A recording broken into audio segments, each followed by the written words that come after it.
இந்திய கிரிக்கெட் அணியின் தூண்களாக இருந்த விராட் கோலியும் ரோஹித் சர்மாவும் சர்வதேச டி20 கிரிக்கெட் போட்டிகளிலிருந்து ஓய்வை அறிவித்தது வருத்தமாக இருப்பதாக சென்னை ரசிகர்கள் தெரிவித்திருக்கின்றனர்.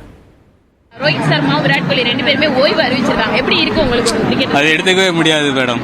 ஏன்னா அவங்க ரிப்ளேஸ்மெண்ட் யாருக்குமே வர முடியாது.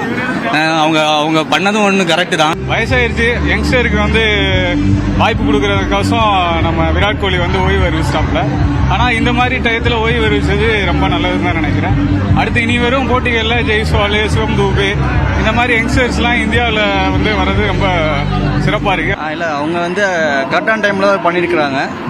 ஸோ அது வரவேற்கத்தக்கது தான். அடுத்த ஃபியூச்சர் ஜென்ரேஷனாக சொல்லியிருக்காங்க. அவங்க அடுத்த வழி வர்றது அடுத்த ஜென்ரேஷன் நல்லதாக தான் இருக்குதுங்க. நல்லது தாங்க. இல்லைங்க, அவர் எடுத்த முடிவு கரெக்டான முடிவு தாங்க. இந்த நேரத்தில் அவர் எடுத்த முடிவு கரெக்டான முடிவு. அதை வரவேற்கணும். அது நம்ம கஷ்டமாக இருந்தாலும் அதை ஏற்றுக்கணும் நம்ம. அதுதாங்க. விராட் கோலி அறிவிச்சது ரொம்ப கஷ்டமாக தான் இருக்குது. இவ்வளோ நாள் நல்லா விளையாட்டாங்க, அது ஒன்று ஜெயிச்சு கொடுத்துருக்காங்க.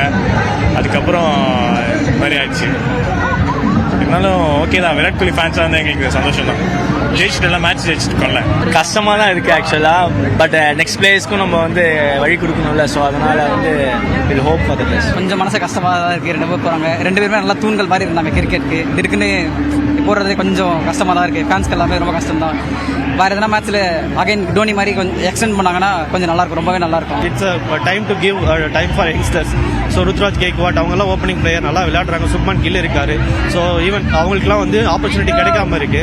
ஸோ இவங்க முடிவு வச்சதுனால அந்த மாதிரியான பிளேயர்ஸ்க்கான வாய்ப்பு ஓப்பனிங் ஆகுது அப்படின்னு நினச்சிக்க வேண்டியதான். கண்டிப்பாக அது பெரிய ஒரு இந்தியாக்கே ஒரு பெரிய லாஸ் தான் சொல்லுவேன் நான். யங்ஸ்டர்ஸ்க்கு வாய்ப்பு கொடுக்கணும்னு சொல்லிட்டு போயிட்டாரு அவரு. பட் இன்னும் யங்ஸ்டர்ஸை டெவலப் பண்ணல நான் சொல்லுவேன். ஏன்னா டோனி பார்த்தீங்கன்னா விராட் கோலி, ரெய்னா டெவலப் பண்ணிட்டு போயிட்டாரு இந்தியன் டீமுக்கு. ரோஹித் சர்மா எல்லாமே டெவலப் பண்ணிட்டு டோனி போயிட்டாரு. இவங்க பார்த்தீங்கன்னா யாரையுமே டெவலப் பண்ணல நான் சொல்லுவேன். நெக்ஸ்ட் ஜெனரேஷன் இன்னும் உருவே ஆகல.